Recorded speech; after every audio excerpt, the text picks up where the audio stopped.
Orang yang kena asam urat mau menulis saja susah. Kenapa? Apalagi kena di tangan sini.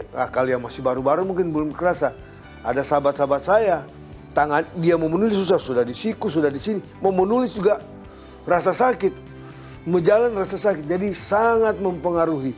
Jadi begitu kita makan daging banyak, jeroan banyak, itu akan muncul asam urat. Kalau kita sudah punya asam urat apalagi, akan muncul. Nah, kemudian tempe tahu juga kalau berlebihan, ya kacang-kacangan.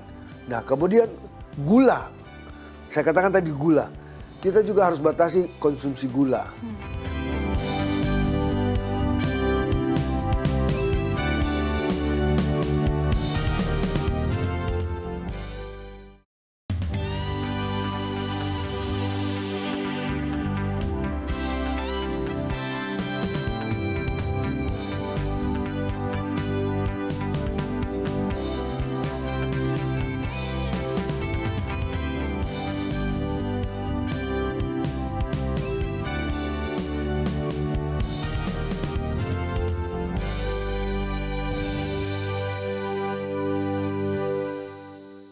Shalom pemirsa Hope Channel Indonesia dimanapun berada.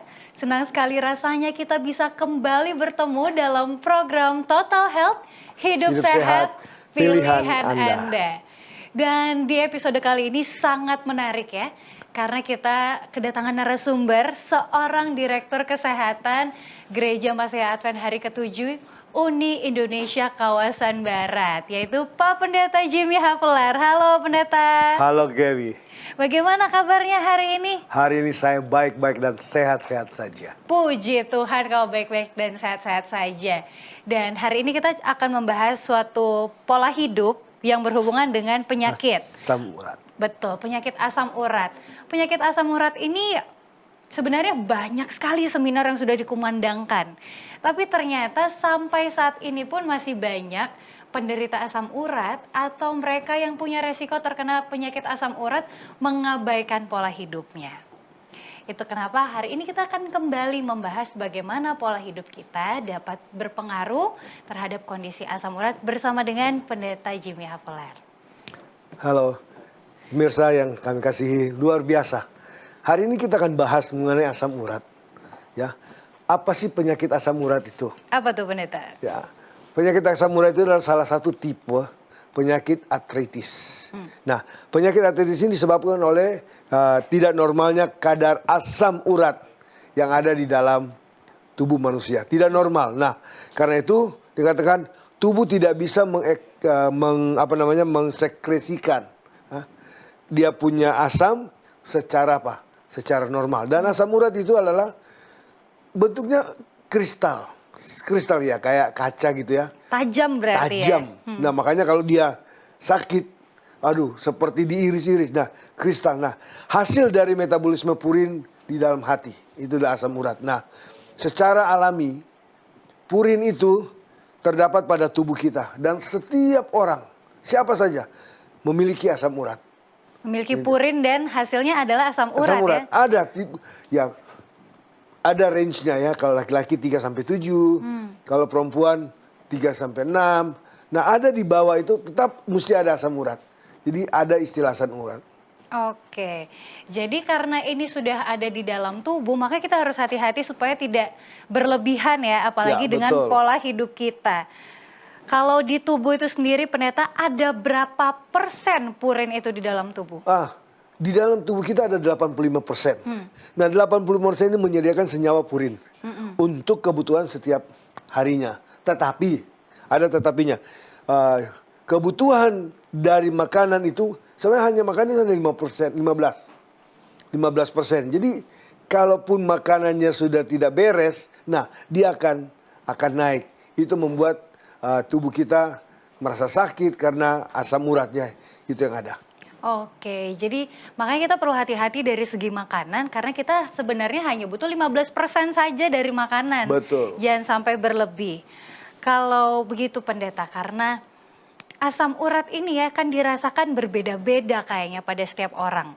Walaupun rasa sakitnya tuh mirip-mirip ya karena bentuknya kristal tadi Ya. kalau kita lihat, tajam dia. Apakah ada pendeta penyakit asam urat atau nama bekennya hiperurisemia? Betul ya? Hiperurisemia. Hiperurisemia yang tanpa gejala, apakah ada? Ada. Jadi tipe ini adalah tingkat serum urat yang tinggi, ya, tetapi dikatakan tanpa gejala artritis. Tanpa gejala artritis, jadi dia bentuknya seperti topi. Jadi dia di persendian dia seperti cincin. Jadi kayak topi. Nah, tahap ini kalau kita perhatikan para pemirsa dapat berlangsung selama 30 tahun atau lebih.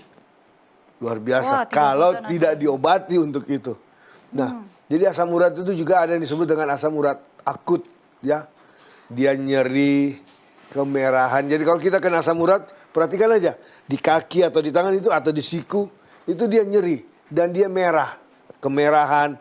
Bukan hanya itu, rasa panas, ya, di persendian. Nah, sebagian besar terjadi pada kaki, jari, apalagi siku, ada siku, sendinya ya. pergelangan tangan. Nah, itu yang terjadi di situ. Oke, jadi ada yang tanpa gejala, ada juga yang akut, yang dengan gejala seperti yang pendeta sebutkan tadi ya. Kemudian ada jenis lainnya nggak pendeta? Ada, asam urat namanya interkritikal. Wah, apa tuh?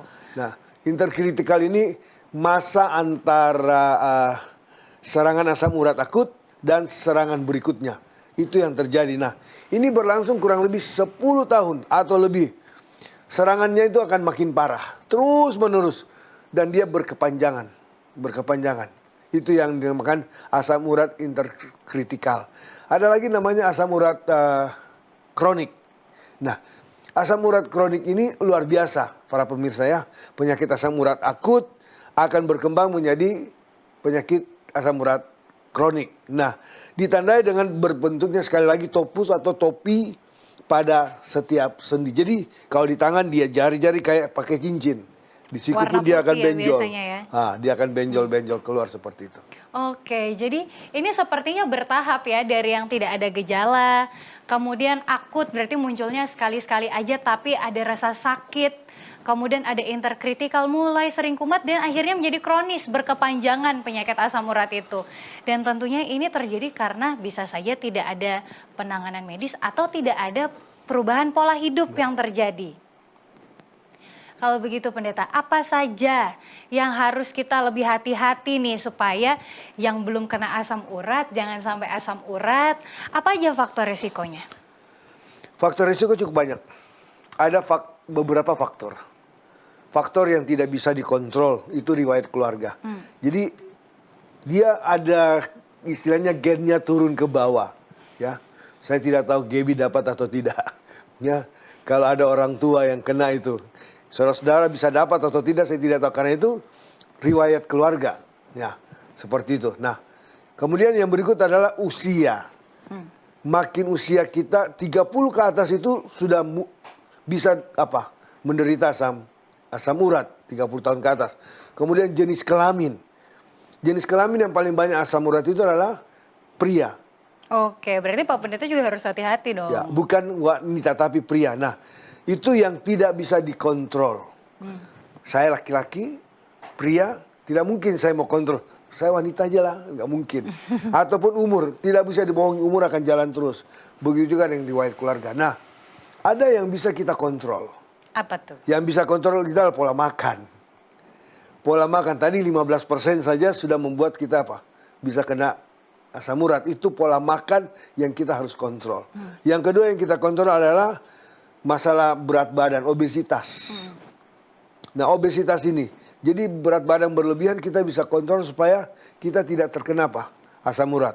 Kemudian yang berikut adalah yang bisa kita kontrol adalah adanya penyakit-penyakit tertentu. Ya, adanya penyakit tertentu. Kemudian yang berikut adalah operasi atau trauma. Oke. Ini kalau kita lihat lagi tadi faktor resikonya, memang pada beberapa orang ini resikonya akan meningkat ya. Tapi tentu saja balik lagi pola hiduplah yang menentukan penyakit ini akan terjadi atau tidak pada orang yang punya resiko karena keluarganya ada yang asam urat, pada pria dan kalau usia pendeta ternyata teman-teman saya yang usianya di bawah 30 tahun tuh udah banyak yang asam Sudah urat banyak, loh. aduh. Iya, karena pola makan yang mungkin banyak makan daging-dagingan, fast food, dan banyak makanan-makanan lain gitu ya, yang nanti tentunya akan kita bahas. Tadi pendeta sudah sempat singgung sedikit tentang gejala asam urat waktu kita bahas jenis-jenisnya. Nah, apa aja pendeta gejala-gejala yang mungkin perlu menjadi sinyal bagi kita kalau udah merasakan hal ini, udah saatnya nih kita cari tahu apakah ini asam urat atau bukan. Yang pertama adalah nyeri. Pasti nyeri di tiap persendian. Ya nyeri, kemudian ada gejala-gejala lain ya, sering sendi jari tangan, lutut itu akan kena. Kemudian pergelangan kaki, jari kaki. Nah, asam urat atau gout ini kondisi yang dapat menyebabkan gejala nyeri yang kita tidak bisa tahan. Jadi memang kalau dia sakit, luar biasa sakitnya. Bukan hanya itu, gejalanya dia bengkak. Di tiap persendian dia bengkak, dia panas. Jadi selain nyeri, bengkak, dan panas. Nah, semua sendi kita akan terkena asam urat ini akan merasa seperti apa ya? Terserang sesuatu.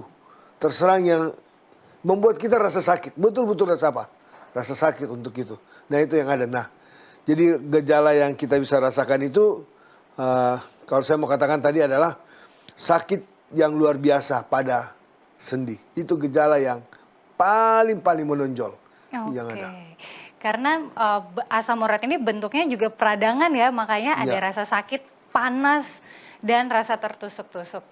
Baik. Pemirsa, kita akan lanjutkan pembahasan kita tentang asam urat ini. Jangan kemana-mana, tetap di Total Health, hidup sehat, pilihan Anda.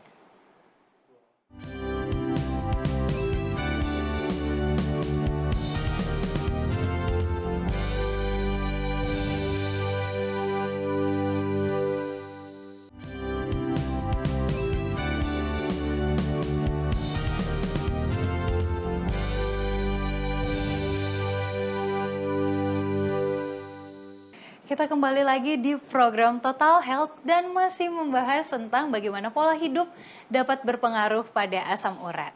Dan tadi kita baru membahas tentang gejalanya ya pendeta. Ada peradangan, ada rasa sakit. Apakah itu bisa sampai mengganggu aktivitas sehari-hari pendeta? Betul sekali. Jadi peradangan yang ada contohnya ya rasa sakit yang biasa kita alami di sendi. Sampai di tengkuk, di pinggang, rasa ketidaknyamanan yang sangat berkepanjangan. Ada 30 tahun, ada 10 tahun. Itu tidak nyaman. Jadi di lutut, di pinggang, di pundak, itu semua sakit. Dan bukan hanya sakit, dia bengkak, warna merah, di sendi atau artritis. Dan saya boleh katakan bahwa ada keterbatasan di dalam bergerak. Orang yang sakit itu tidak mudah untuk apa? Tidak mudah untuk bergerak. Dia merasa ada yang terbatas untuk itu. Jadi dia mau bergerak, angkat sesuatu, rasa sakit. Angkat tangan, rasa sakit. Mau jalan, rasa sakit. Nah itu. Wah, ternyata mengganggu sekali ya untuk aktivitas sehari-hari. Selain mengganggu aktivitas sehari-hari, pendeta, apakah ada komplikasi-komplikasi lain yang dapat terjadi? Komplikasinya cukup banyak. Jadi asam urat salah satu adalah berkepanjangan, itu komplikasi. Dia tidak hanya sebentar, ya kecuali kita obati rutin, merubah pola hidup, nah itu bisa teratasi. Yang kedua adalah terjadi kerusakan pada sendi. Nah ini sangat berbahaya. Ya. Kemudian ada topi. Nah topi itu boleh di sini, boleh di mana-mana. Saya sudah singgung dari awal. Komplikasi yang lain adalah diabetes. Itu bisa terjadi diabetes. Dia naik gula darahnya. Komplikasi yang lain karena dia menyerang ginjal. Bisa juga terjadi di batu ginjal. Ya, batu ginjal itu komplikasi yang lain. Jadi kalau kita lihat cukup banyak, cukup berisiko bagaimana komplikasi itu terjadi. Baik. Itu ternyata perlu menjadi concern ya, asam urat ini bukan penyakit yang kaleng-kaleng, bukan penyakit yang biasa aja. Ini perlu ada hati untuk merubah pola hidup di sini supaya tidak terjadi komplikasi. Kalau sudah kenal pendeta, supaya tidak terjadi komplikasi dan supaya bisa mengatasi penyakit ini? Apa yang perlu dilakukan? Yang pertama, pergi ke dokter. Pergi ke dokter, konsultasi dengan segera di dokter. Jadi kalau kita biasa cek kalau ada charity clinic atau apa, dicek lah supaya kita tahu apa asam urat kita tinggi atau tidak. Ya, kita bisa tahu. Nah, kalau wanita tadi saya sebut 3 sampai 6, kalau pria sampai 7. Nah, itu kita harus konsultasi dengan dokter dan kita bisa minum obat untuk itu.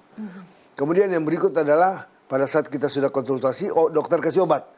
Minum obat yang diberikan oleh dokter. Jangan main minum obat sembarangan. Apalagi obat herbal harus kita konsultasikan dengan siapa? Dengan dokter. Nah, yang berikut yang kita mau lihat adalah kita harus pantau berat badan kita. Karena salah satu adalah obesitas yang membuat kita kena apa? Asam urat. Kita pantau berat badan kita. Kemudian supaya keluar purin ini yang ada di dalam tubuh kita ini, yang di sendi ini, adalah kita minum air yang banyak. Harus minum air. Jadi begitu kita minum air, purin yang membentuk asam urat ini, purin ini, dia akan keluar lewat air seni.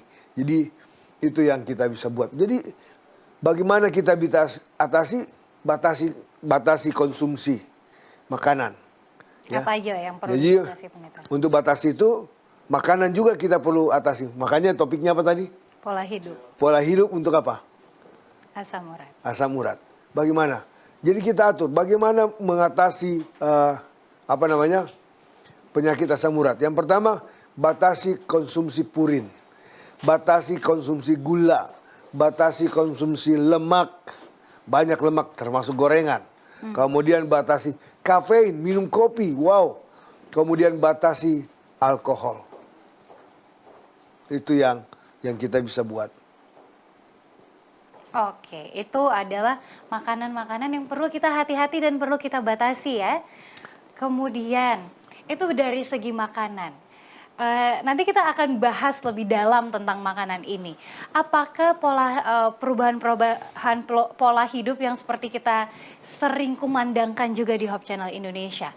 Pola hidup sehat atau dulu sering kita sebut dengan New Start, itu juga merupakan sebuah langkah yang tepat untuk mengatasi asam urat. Betul sekali. Betul sekali. Jadi New Start itu salah satu yang pertama adalah masalah nutrisi. Ya, bagaimana nutrisi yang kita harus jaga. Nah, termasuk makanan kita apakah banyak mengandung purin. Nah ini, kira-kira apa, Gebi? Purin. Apa saja? Banyak di daging-dagingan, Nah, jeroan biasanya itu dia. ya. Jadi begitu kita makan daging banyak, jeroan banyak, itu akan muncul asam urat. Kalau kita sudah punya asam urat apalagi, akan muncul. Nah, kemudian tempe tahu juga kalau berlebihan, ya, kacang-kacangan. Nah, kemudian gula. Saya katakan tadi gula. Kita juga harus batasi konsumsi gula. Berapa banyak satu hari paling banyak gula? Maksimal 4 sendok Hanya makan. 4 sendok makan. Maksimal. Maksimal itu sekitar berapa gram ya?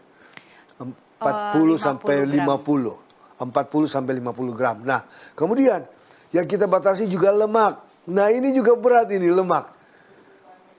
Goreng-gorengan. Memang enak makan gorengan, ya. Enak makan gorengan. Tapi hati-hati kalau kita sudah mulai ada asam urat.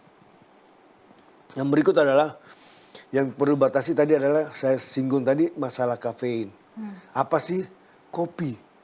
Ya, kopi ini luar biasa. Kopi, alkohol itu memicu munculnya apa? Asam urat. Oke, makanan-makanan yang disebutkan tadi itu ternyata memang punya kadar-kadar purin tinggi ya, terutama daging-dagingan. Kemudian kalau nggak salah sarden juga ya Pendeta ya, ikan-ikan kaleng Ya, itu betul. tinggi purinnya dan sebaiknya dihindari saja. Kalau kita sudah tidak makan, hindari aja. Kalau ada asam urat, hindari aja semua daging-dagingnya semua. Oke, Pendeta. Bagaimana dengan kacang-kacangan yang sering juga orang hindari gitu ya, kacang-kacangan. Terus ada yang bilang sayur-sayuran hijau juga lebih baik nggak usah dimakan. Apakah memang itu perlu dihindari pada orang-orang dengan asam urat? Sayur hijau ada yang tertentu memang mungkin ya kita harus hindari. Yang tinggi purinnya apanya itu seperti bayam ya. Tapi kita butuh sayur, bukan tidak, kita butuh sayur. Ya kale contohnya kita sangat butuh yang sayuran hijau. Kemudian kalau daging-daging mungkin kita bisa gantikan dengan yang lain. Kacang-kacangan ini yang paling penting. Apa kita harus hindari kacang? Kacang, kita butuh kacang. Tapi tidak harus banyak. Ya, kacang kita butuh kacang. Tidak perlu banyak kacang-kacangan. Sama dengan kacang menghasilkan minyak. Tadi ada lemaknya kacang. Bahkan buah ada lemak. Ya, contoh kalau kita advokat itu ada lemak. Nah, ini juga pemicu-pemicu yang harus kita hindari untuk itu. Jadi kalau kita melihat bagaimana Tuhan berikan sesuatu yang terbaik bagi kita, betul buah, kacang-kacangan bagus, bukan tidak. Tetapi jangan berlebihan. Baik. Kayak tahu tempe, sayuran-sayuran itu sebenarnya kalau di kategori makanan termasuk makanan yang punya purin sedang. Jadi kalau misalnya saudara-saudara di rumah tuh sensitif terhadap kacang-kacangan, sayur-sayuran tertentu, kalau memang itu bikin sakit ya perlu dihindari. Tapi nggak semua makanan harus dihindari ya Pendeta ya. Betul. Kalau masih mau makan nasi, makan jagung, buah-buahan itu aman kah Pendeta? Aman. Aman ya? Aman. Karena makanan-makanan seperti ini, buah-buahan, dan masih banyak sayur-sayuran lainnya, nasi dan sumber karbohidrat itu rendah purin dan bahkan banyak yang tidak ada purinnya ya Pendeta ya? Cuma kita perlu hati-hati juga. Kalau kita bicara tentang nasi atau yang lain itu, seperti nasi, kentang dan sebagainya. Kita butuh nasi, kita butuh biji-bijian, kita butuh sereal. Tapi ingat, perbandingannya kalau kita belajar mengenai asam basa, itu termasuk asam. Kita hanya butuh 20%, sedangkan basa kita 80%. Jadi yang basa itu makanan-makanan yang lain, buah-buahan dan sayuran yang lain. Sayuran pun kalau terlalu matang, dia basah. Tapi terlalu matang dia jadi asam. Nah ini yang kita perlu hindari. Dan itu akan memicu untuk munculnya asam urat seperti itu. Ya, nasi terlalu banyak dan sebagainya. Walaupun rendah purin katanya atau ada yang tidak ada purin. Tapi itu yang kita harus. Nah, tadi Gaby sempat singgung mengenai obat yang sebenarnya. Pola hidup kalau kita mau lihat. Ya, kita kembali disinggung tadi New Start. Nah, New Start itu udara yang bersih. New Start nutrisi, exercise, olahraga, air, sinar matahari, temperance, pengendalian diri, udara yang bersih, istirahat yang cukup, Tuhan yang terutama. Nah, kalau kita lihat ini adalah obat yang sebenarnya yang Tuhan berikan. Kalau kita bisa hidupi 8 poin ini, maka kita akan sangat gembira. Kenapa? Masalah asam urat contoh. Kita perlu atur nutrisi kita, makanan kita, olahraga kita, minum kita. Minum yang banyak asam urat akan apa? Dia punya kristal-kristal ini akan apa? Keluar. Dan kita akan bebas dari asam urat untuk itu. Jadi kita perlu ikuti pola hidup New Start. Oke, jadi itu tadi yang perlu kita lakukan. Dari segi makanan sudah dibahas apa yang perlu dibatasi, dihindari, dan aman dimakan. Dan tentu saja tidak lepas dari peran pola hidup yang lainnya. Makan saja tidak cukup, perlu melakukan pola hidup sehat lainnya. Dan gak cuma asam urat nanti ya Pendeta ya, banyak sekali penyakit-penyakit yang bisa kita hindari gitu. Oke, Pendeta, ini banyak yang mengira nih ya. Di Indonesia itu orang sering salah kaprah menyamakan penyakit asam urat dengan penyakit rematik. Apakah ini adalah penyakit yang sama, Pendeta? Beda. Kalau rematik dia tidak seperti asam urat. Kalau asam urat itu dia memang dia hantam di sendi. Rematik itu bukan hanya itu. Dia bisa yang lebih dari itu. Jadi beda rematik dengan asam urat. rematik tuh nggak hanya di sendi tapi lebih ke otot juga yang ya, mengalami betul. peradangan ya pendeta Betul. ya. Baik, tadi kita sudah banyak ya membahas tentang apa yang perlu kita lakukan saat terjadi gout. Masih ada tips-tips manajemen lainnya nggak pendeta? Agar kita bisa tidak terlalu parah nih saat terjadi gout atau asam urat. Oke, tadi kan saya sudah bahas ada tentang komplikasinya, kemudian batu ginjal, kemudian dan sebagainya. Nah, apa sih manajemennya untuk atasi itu? Nah, kalau kita bisa lihat di sini adalah yang kita bisa atasi adalah jangan sampai apa? Kita jadi obesitas. Bagi orang yang kena obesitas, dia harus mencoba untuk memodifikasi pola makan supaya mencapai berat badan yang apa? Yang ideal. Nah, ini yang harus dia buat. Kemudian buat dia tinggi protein, rendah karbohidrat. Ya, itu yang harus dihindari. Oh iya, karena banyak ya sekarang ini juga diet-diet seperti itu lagi terkenal tuh pendeta. Makanan-makanan yang tinggi protein tapi karbohidratnya hanya sedikit sekali dalam sehari-hari. Oke, apalagi pendeta yang bisa kita Itu saya lakukan? sekarang mungkin ya. Wah, proteinnya bisa tinggi, karbohidratnya hanya Tapi sedikit. pendeta cukup karbohidratnya, kan saya Cukup. yang pantau. Ada yang Aman. aman. Aman, bukan diet-diet yang sembarangan. Kemudian konsumsi skim milk atau Susu skim ya. yogurt yang rendah lemak itu bisa. Jadi bagaimana memanage untuk tidak kena asam urat ya seperti itu. Yang berikut adalah makanan yang bersumber dari makanan tumbuh-tumbuhan, vegetable. Jadi proteinnya ada di situ. Jadi kita harus lihat bagaimana kita bisa. Itu aja. Sumbernya adalah sayur-sayuran, tumbuh-tumbuhan, buah-buahan yang kita harus makan. Oke, kalau tadi pendeta sampaikan air putih juga harus cukup karena lewat air seni purin Ya. bisa dikeluarkan. Berapa liter sih pendeta harus kita minum setiap hari? Orang kan biasa katakan 2 liter. Ya, orang katakan 2 liter, tapi saya tidak mau katakan untuk 2 liter. Untuk menghindari itu atau dehidrasi dihindari. Caranya adalah cukup atau tidak air, kita begitu ke toilet, kita lihat air seni. Nah, sekarang bagus.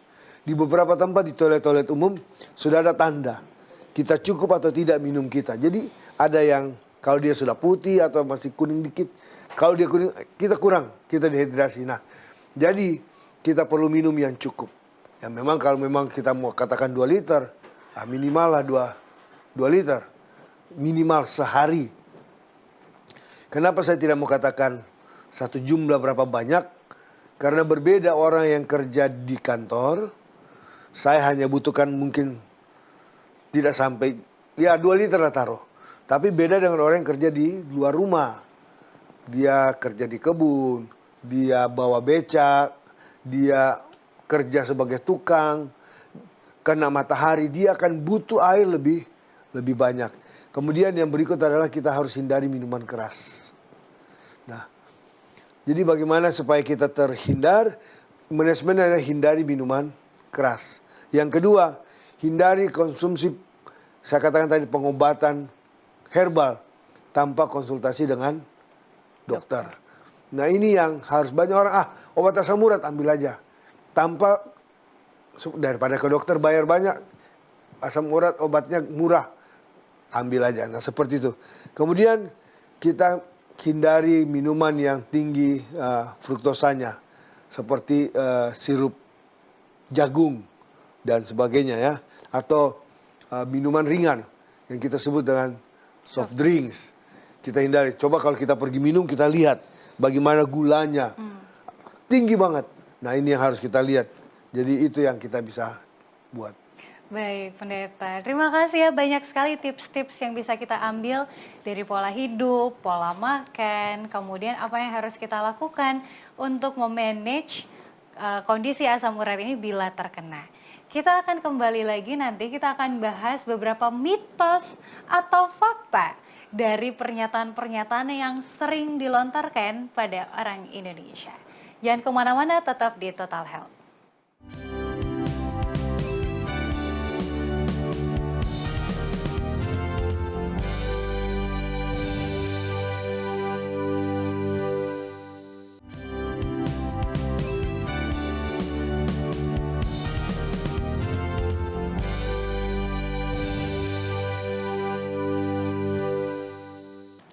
Kita kembali lagi di Total Health dan kali ini kita akan membahas beberapa pernyataan.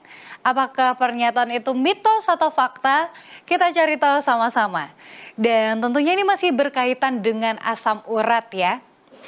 Langsung aja pendeta, kita mulai dari pernyataan pertama. Mitos atau fakta?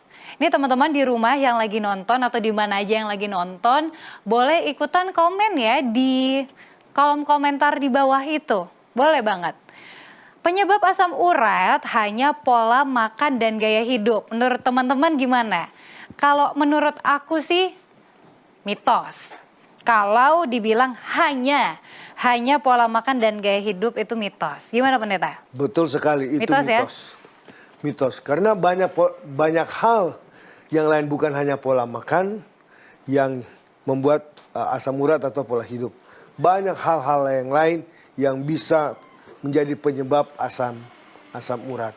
Jadi contohnya kira-kira, kalau Gaby bilang mitos. Oh, contohnya adalah keturunan tadi. Nah, umur. Tadi banyak ya faktor-faktor resiko yang udah dibahas. Umur. Terus ada pengobatan juga. Nah, itu dia. Jadi bukan hanya masalah makan dan gaya hidup. Oke, tapi makan dan gaya hidup tentu jadi faktor yang besar ya untuk terjadinya penyakit hiperurisemia ini atau asam urat yang tinggi. Lanjut, pendeta. Wah, ini mitos atau fakta teman-teman? Asam urat hanya terjadi pada lansia. Kalau aku sih mitos. Bagaimana Betul pendeta? sekali, mitos. Ya. Karena gini, karena asam urat itu tidak hanya pada lansia. Saya katakan tadi 30 tahun ke atas. Tapi Gaby punya pengalaman. Teman-teman, di bawah 30 tahun sudah terkena apa? Asam urat. Asam urat. Ya, 30 tahun. Karena bisa saja terjadi. Itu tadi faktor usia, 30 tahun. Atau lansia itu faktor usia. Tapi bisa saja terjadi faktor keturunan. Faktor pola hidup juga ya pola pendeta? hidup. Jadi kita tidak tahu. Jadi itu bisa saja. Jadi kalau hanya terjadi pada lansia itu sudah mitos. Jadi kembali kita katakan tadi 30 tahun itu yang penelitian oke, rata-rata pada umumnya. Tetapi kenyataan di lapangan istilahnya, pengalaman di luar adalah di bawah 30 juga sudah banyak terkena, orang-orang muda sudah banyak terkena apa? Asam urat. Oke, jadi harus hati-hati, nggak cuma lansia yang bisa kena asam urat. Oke, kita lanjut. Asam urat terjadi lebih umum pada pria. Nah, ini tadi udah dibahas. Jadi saya tahu jawabannya adalah fakta. Sangat benar. Fakta. Karena memang wanita itu lebih dari jenis kelamin ya, tadi dikatakan jenis kelamin adalah laki-laki yang banyak kena. Nah, kemudian kenapa wanita sedikit? Karena gini, wanita lebih banyak memperhatikan dia punya pola makan. Pola hidupnya lebih banyak. Kalau laki-laki, pokoknya apa aja makan, di luar makan. Nah, itu kalau bicara tentang pola makan. Kemudian faktor usia mungkin ya. Laki-laki, kalau saya mau katakan, laki-laki biasanya lebih cepat kelihatan tua dan sebagainya. Nah ini bisa. Jadi fakta kalau laki-laki lebih umum terkena asam urat. Oke, saya setuju juga dengan fakta yang disampaikan pendeta. Dan pada wanita kita tuh punya keuntungan. Di bawah usia menopause pada wanita kita punya hormon estrogen yang berfungsi sebagai pelindung untuk penyakit-penyakit tidak menular, salah satunya asam urat. Betul ya pendeta ya? Yes. Oke, kita lanjut. Ini ada juga yang sering menyampaikan, nih mungkin biasanya yang kalau tidak suka ke dokter, bilang bahwa asam urat itu tidak perlu penanganan medis. Menurut saya sih itu mitos. Betul sekali. Jadi asam urat tidak membutuhkan pengobatan medis. Mitos. Karena asam urat saya katakan tadi salah satunya adalah kita perlu ke dokter dulu, konsultasi dengan dokter. Dan kita minum obat yang diberikan oleh apa? Dokter.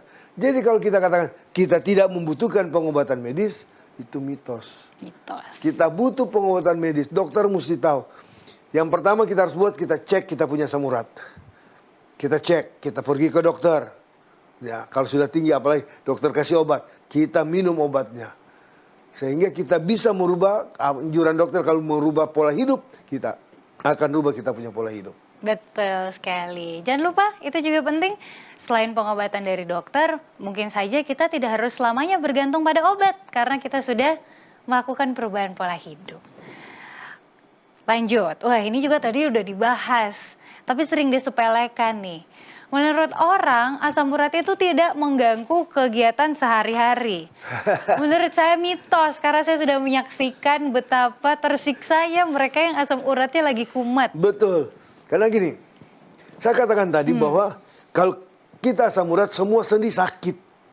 Ya, dia akan ada berbentuk cincin di sini, ya. Kemudian semua sendi sakit, dia akan bengkak, dia panas, dia merah dan dia panas, kita bergerak semua sakit. Di semua sendi termasuk di bahu, di lutut, di mana ini di kaki, di siku. Nah, itu membuat kita susah untuk apa?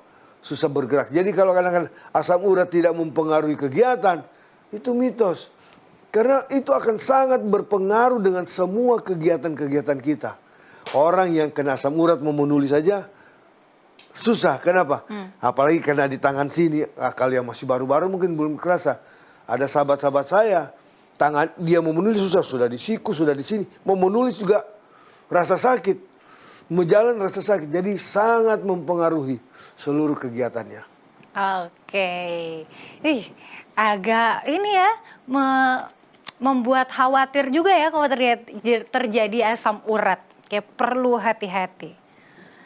Baiklah, kacang-kacangan produk kedelai seperti tahu tempe harus dihindari karena mengakibatkan penyakit asam urat. Menurut saya ini antara mitos dan fakta. Mitos. Mitos ya? Jawabnya mitos. Kenapa? Jadi kacang-kacangan, kita butuh kacang-kacangan.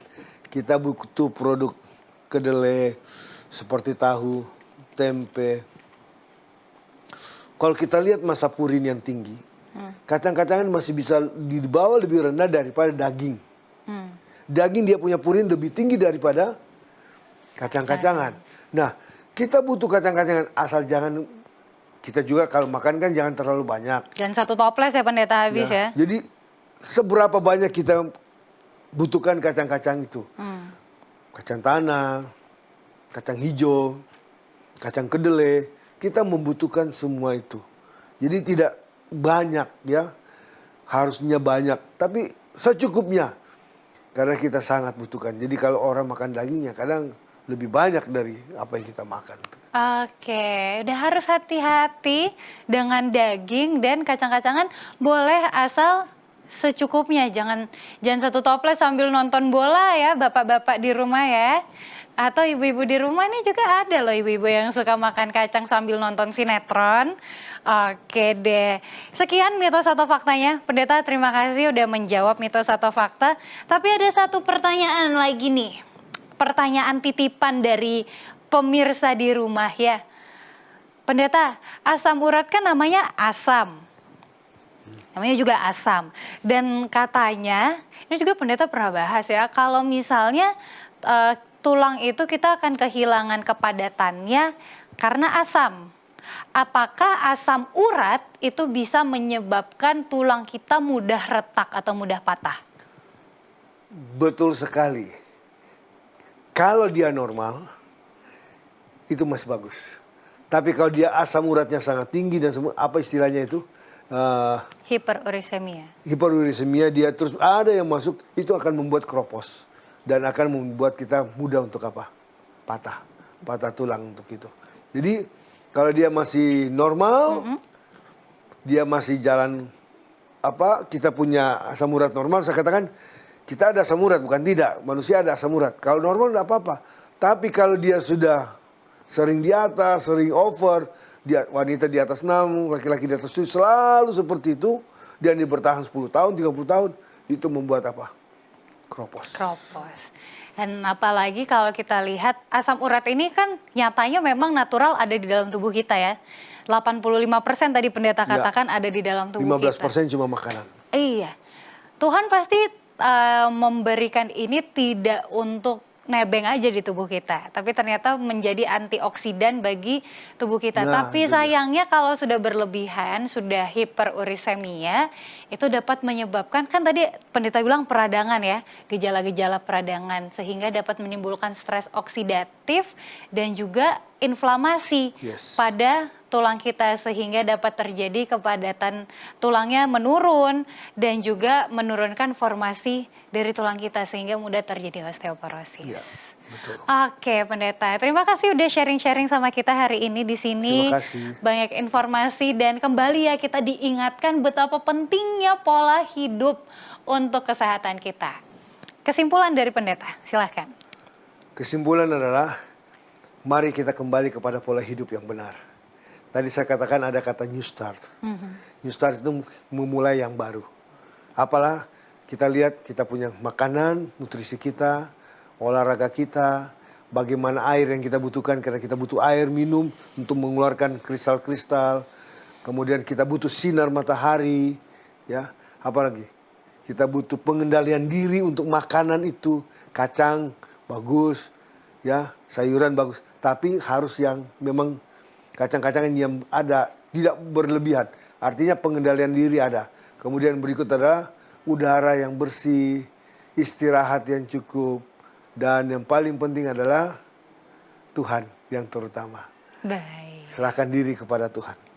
Akan selalu kembali ke hidup sehat dan new start untuk penanganan penyakit tidak menular seperti asam urat. Baiklah, saudara-saudaraku di rumah dan di mana saja yang saat ini sedang menyaksikan program Total Health. Program hari ini, episode hari ini sangat menarik dan tentunya episode berikutnya akan lebih menarik. Untuk itu jangan sampai ketinggalan program Total Health dan program-program lainnya di Hope Channel Indonesia. Kita ketemu kembali di episode berikutnya. Terima kasih, Tuhan Yesus memberkati.